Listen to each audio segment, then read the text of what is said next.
මේ වීඩියෝ එක sweet ලවස්ලාට.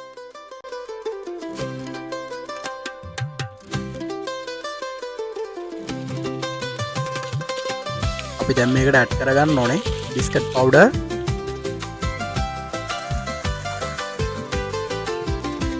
baking soda and chocolate chips.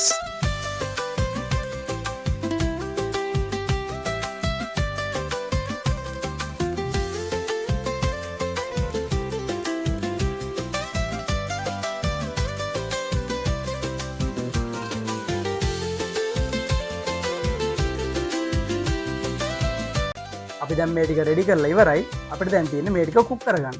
ප්‍රීහීට් කරගත්තු oven එකේ විනාඩි 12ක් 14ක් අතරද අපි මේක කුක් කරගන්න ඕනේ.